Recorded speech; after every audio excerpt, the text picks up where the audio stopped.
Good afternoon, good morning, or good evening, depending on when you are watching this live or replay. So I am coming on with another 5 minutes-ish of magic, miracles, wisdom, top tips, tricks, and hacks to support you with creating more magic in your March. So, got a hair in my mouth, blimey. Okay, so I didn't come on live yesterday because time ran away and I had other things that I needed to do. So, I am coming on live today and we're going to talk about sleep. So, I wanted to share some tips around how to support you with getting maybe better sleep.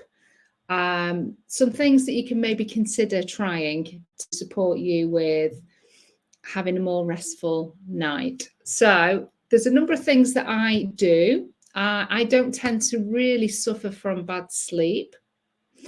But what I have found when I have been woken up perhaps by downloads or have been woken up by fear dreams and things like that, then there are a couple of things that I do. Some of them are magical and some of them are practical. So I wanted to just kind of give you a little bit of everything, and you can maybe try it or not try it. It's entirely up to you. So one of the things that I've learned about getting restful sleep is to make sure, hi Julie, hope you're well, is to make sure that you've got a bit of a bedtime routine. I know it sounds really boring and it probably sounds old and fuddy-duddy, but actually it is really needed because of the type of society and stressed, pressured life that we live. And that's not just our own self-imposed pressure, but that's also collective pressure, and it's also internal pressure. So we have pressure coming from all sorts of places. And so one of the things that I would suggest that you do is to have that good bedtime routine and also create a bit of a ritual. So we're fans of rituals. Rituals are good for the beginning of the day, setting your intentions. I've done a whole little video around that and the importance of an intention and that practice in the morning. You do the same thing in the evening. And what you can do is you can really close down your crown chakra, not to the point that it's completely closed because you still need a connection to divine source. But it might be that your crown chakra is wide open and your etheric chakras are all open, you know, because you've been doing some amazing Akashic work, you've been doing meditations, you've been up in the etheric realms, out of the cosmos, out in with the galactics, and you're keeping that open. So that means that potentially your sleep could be really disrupted because you've not closed down that energetic point, which just means you can still keep receiving all of this information. It means that your astral travel and your activity on the astral planes could be far greater than it needs to be because you've not actively closed down and made your crown chakra smaller. So that would be something that I would recommend. Also, if you want to, you can also open up your root chakra and your earth star chakra more to feel grounded and present in the physical body, and to feel safe and secure. Safety and security is a thing I think that we tap into energetically or subconsciously. And if we don't feel safe in our bodies, which, you know, if we're stressed and we're anxious and we're worrying about things and we have these worry cycles going on all the time, and we're not having this bedtime routine where we're just slowing down and we're getting back into our breath, then our root chakra is probably really tightly closed or not very open. And it's our root chakra and our earth star chakra that gives us our roots. It gives us stability. It gives us security. So you want to almost imagine that you're putting your roots back into the earth before bedtime, opening up that root, opening up the earth star chakra, and almost letting yourself know, I am safe in my sleep time. I'm totally safe to go to sleep. So that would be something that I would activate. And, you know, if you wake up in the middle of the night and that's not a practice that you would normally do, ask for your crown chakra to be shut down a little bit to the smallest minimum point possible and open up the roots. I would also ask If you work with beings of light, such as angels, I quite like using the dragon frequencies, dragon peace. Dragon light is also really beautiful for me to use to just bring my body again back to a sense of safety and peace, especially if I've woken up and I'm in a stress dream and my heart is beating out of my chest. It's an awful way to wake up. And I don't remember my dreams very much. But those types of dreams, they're just like really trippy and like, oh my God, they're just, yeah, when you're being chased and all of that type of stuff. That's just like representation of anxiety that's coming through and you're kind of processing it in that way. So I use a being of light, guardian angel. Your guardian angel is really good for bringing in a sense of peace and calmness into your body, into your mind, or asking your guardian angel to wrap you in a beautiful comfort of peace and calmness. It sounds daft if you're not used to doing it. Try it. I'm just asking you to try it. These are energetic things that I use that really help just to bring your nervous system down and your breath down and your heart down, your heart rate back into a sense of safety. And knowing that you've got your guardian angel there gives you a sense of safety that you can't quite put your finger on. Just try it. Practical things. Hi, Josephine. Good to see you here. Hi, Faye. Good to see you here also. So practical things that I would have close by is a pad and pen in case you get downloads and you've just got to get them out your head. No matter how much I try, and I ignore them, I go back to them and they just run around my head. And if I just get up, I can't do it in my bedroom because obviously I wake my hubby up. So I'll come into my office, I will write those things down, get them out of the head, then I can go back to sleep. That actually does work. Other things that I do is I find that I'm really getting tactile with the things that I need around me. So I'm finding that I need external props to also help me go back to sleep. So I'm finding that an extra pillow just laying on my arm or around my head helps me to go back to sleep. Again, it sounds really daft, but this is, I don't know if it's connected to being a child or being a baby, where you're feeling like you're swaddled or you're feeling there's just extra safety and comfort around you. For me, it's really helping. I always sleep with a sleeping mask. I've slept with a sleeping mask now for a good few years, and it's the pressure on my head and across my eyes that helps. I also sleep with earplugs as well, a good pair of earplugs.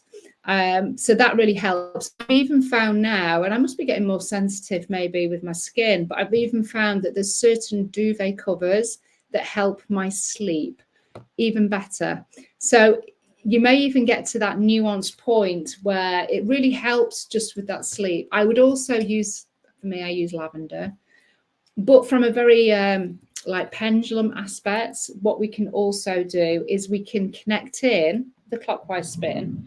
And I would do this before you go to sleep. But if you wake up in the middle of the night, try it. But you could also connect in clockwise spin to the consciousness of lavender, because lavender is a known sleep aid. So because the consciousness of lavender, consciousness of all crystals is available for us to connect into on the quantum field, then you can ask for you to connect in with the consciousness of lavender and ask for it to infuse your sleep time, to support your sleep with staying asleep, to support calmness and peace. And just for that, ask for that to go through your multidimensional being, through your whole body system. In particular, maybe if you're like your mind is like really wired, ask for lavender to really connect in with the mind and calm the mind. These little things that obviously I've talked about, physical stuff, which is easy to do, but the energetic stuff maybe not be as obvious.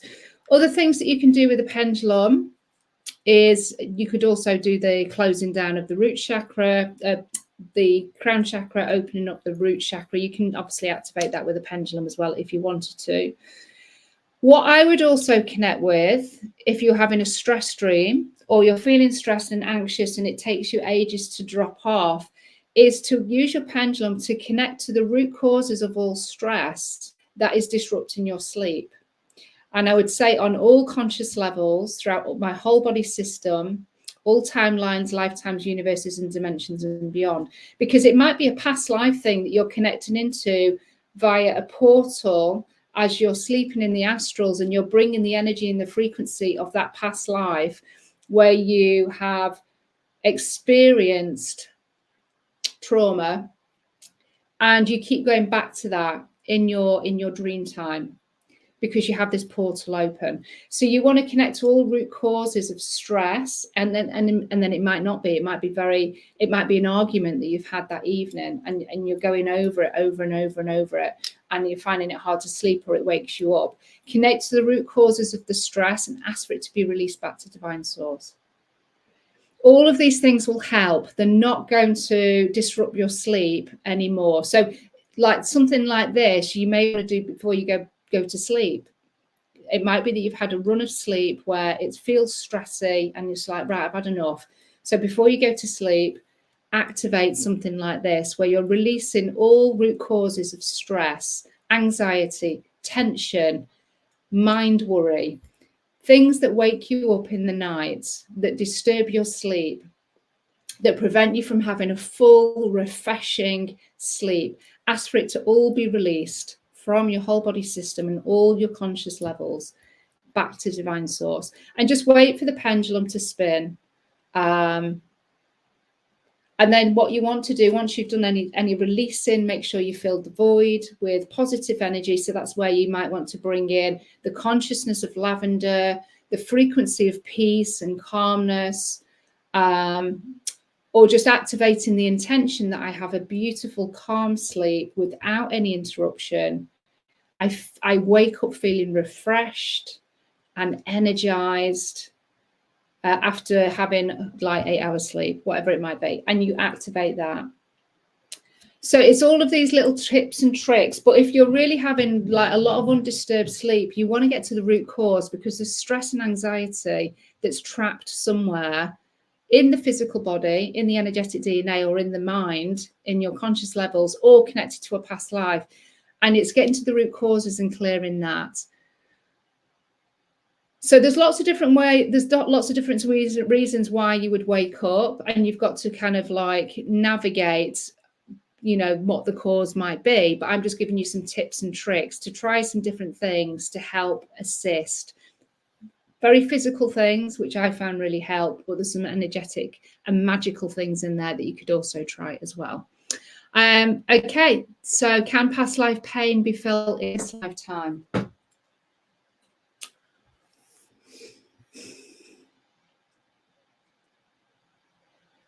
No.